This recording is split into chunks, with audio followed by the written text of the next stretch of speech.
Ma'am, do you have any comment dun sa impeachment case na final na Duterte yung party list against Marcos Jr.? Yes, hindi ako makakomment kasi unang-una, hindi ko alam na may nangyaring ganun. After the fact na lang ng filing, nalaman ko na merong final impeachment sa kanya. And pangalawa, hindi ko nabasa yung articles of impeachment. Last na ma'am, the Marcos are undergoing spiritual sessions daw ma'am. Do you think tatablan pa sila or kailangan? Ano daw? Spiritual sessions daw ma'am para ma-enlighten po yung mga the Marcos system. Well, sorry, I cannot comment. I do not know about the spiritual sessions as well. Sorry. VP Sara, ito po yung huling meeting ni Avance bago mag-election. Bakit po mahalaga ang DIWOS para sa inyo? Talaga po ba second home dito ni PRP? Yes. Oo, second home ito ng pamilya namin dahil noong governor ang lolo ko ng Undivided Davao ay meron siyang bahay dito at dito siya laging namamalagi noong siya ay governor. And through the years, lagi din kaming nandito at pinakamalapit siya sa akin in terms of politics dahil 2019 ay nagbigay ng 12-0 na votes ang Davao del Sur para sa HLP senators. Domingo sa ABS. Ma'am, I understand that you haven't read the impeachment complaint yet, but how confident are you that it will be dealt with in the same manner that yours was dealt with in the House of Representatives? Well, we don't expect that the House of Representatives will take it seriously, because most of the members of the House of Representatives are allies of the President. And impeachment is a political exercise. It's a game of numbers. So I don't expect anything to happen to that impeachment complaint. Ma'am, in Batangas, you raised the debt of Representative Luis Dro and her husband to your husband. Yung asawa ay may rape case.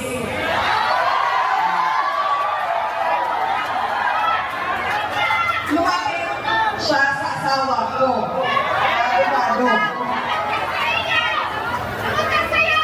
Bigyan na kadahanan ng buhay. Alam niyo, ang kadahanan ng buhay talaga sa amin, yung asawa ko.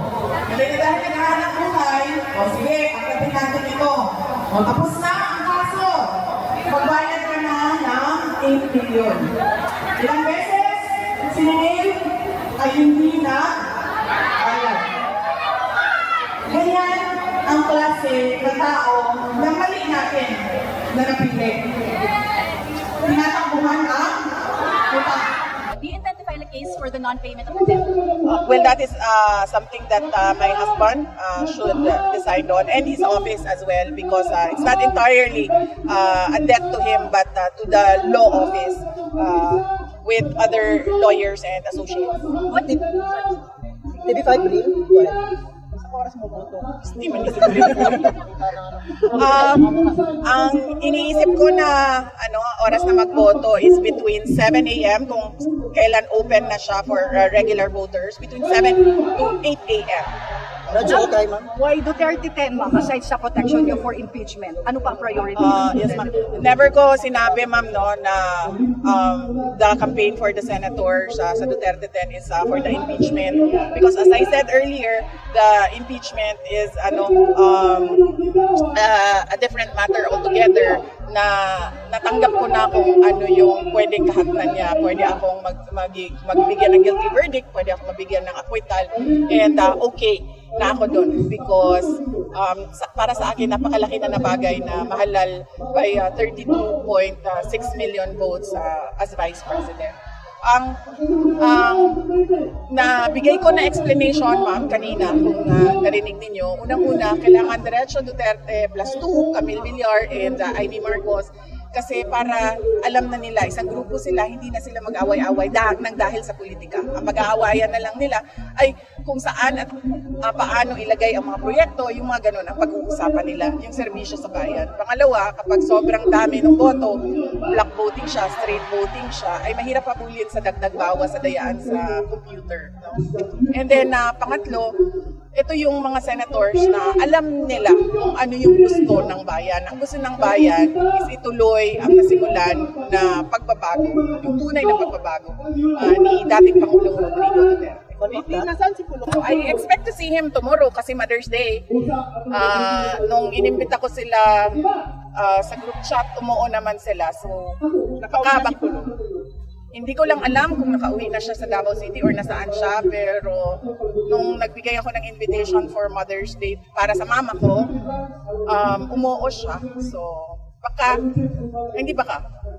nandun talaga yon kasi sabi niya, okay, we'll see you. Message sa VP, Mother's Day. Yes, oo.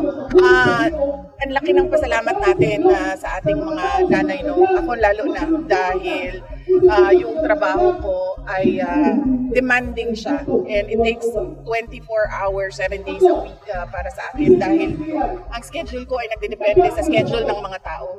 Kaya mahirap siya para sa akin ang scheduling, lalong-lalo na meron akong 3 anak na kailangan palakihin at bantayan at nandyan yung nanay ko.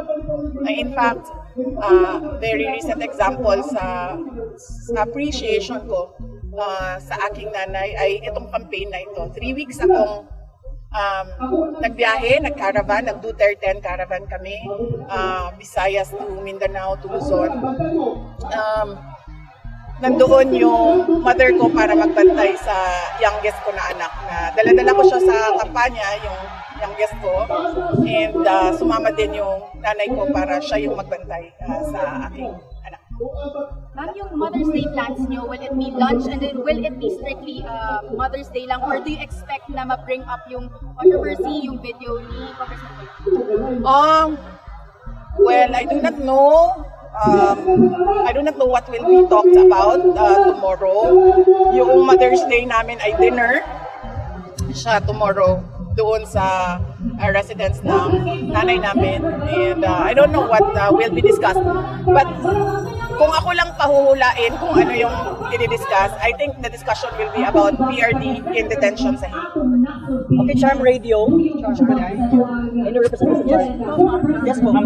Yes, ma'am. Yes, ma'am. Yes, ma'am. Yes, Ma'am Char. Yes. Oo naman, Char.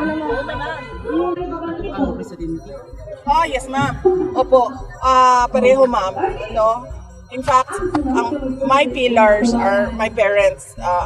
And a manifestation of that is yung nakita ninyo when I took my oath as Vice President. Ang kasama ko doon ay yung nanay at tatay ko na nasa likod ko silang dalawa. So, sila talaga yung dalawang pillars ko, nanay ko tsaka tatay ko. And of course, na merong pinagdadaanan yung isa ngayon, yung tatay ko, ay masakit din sa akin. Although sabi ko nga, ma'am, nabanggit ko na noon, na masaya ako in a sense na kung tingnan natin ang good things about mga nangyayari, ay nagkaroon ako ng relasyon na father-daughter sa aking tatay.